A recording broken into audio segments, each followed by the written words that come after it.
Why is office romance risky? Do you agree? In the modern workplace, office romance seems to be a very common phenomenon. People gather together because of work, and over time, it is inevitable that they will develop emotional dependence and attraction.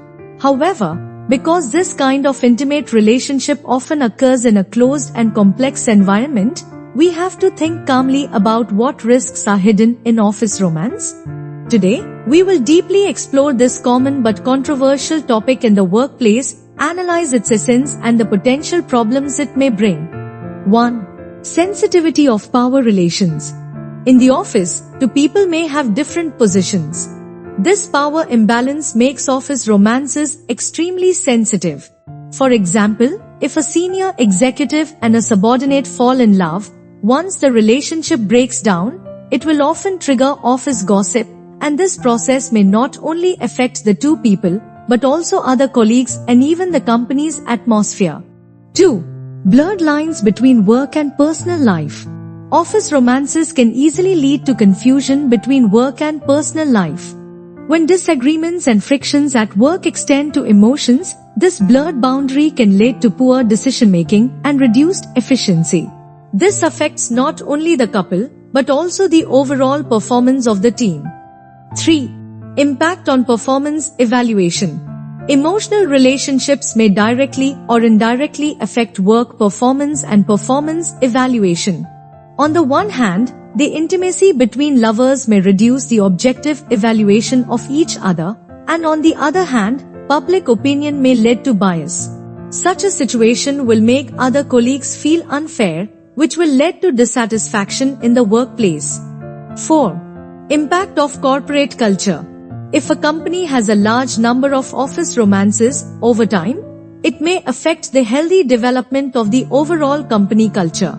Especially in some extreme cases, personal relationships may affect the company's decision-making, and then affect the company's direction and strategy, which is not good for the entire team. 5. Emotional risks and harm. The most obvious risk of office romance is emotional harm. When you have expectations in your heart, the reality is that the other person has ruthlessly abandoned you, and you are even working as usual in the relative environment of the office. This contrast will not only intensify the emotional harm, but may also lead to depression at work and affect work effectiveness. In summary, although office romance is an irresistible emotional bond for many people, its impact on work and potential risks are worth our deep consideration. At the beginning of our career, we may have had beautiful fantasies about office romance, but the reality is often cruel. The workplace is like a battlefield, and there is always an irreconcilable contradiction between the softness of emotions and the toughness of the workplace. If you choose an office romance, then while enjoying the sweetness, please be sure to treat this relationship rationally. Here, I sincerely hope that everyone who works hard in the workplace can find a balance between professionalism and emotions. In the days to come, I hope you can all achieve career success and happiness in life. But please remember that reason is always our most powerful weapon to deal with complex emotional relationships. I hope everyone can keep their thinking clear and their judgment sharp while pursuing love. I wish you all can gain something on the road to finding love, and at the same time, not forgetting the achievements of your career. Everything goes well.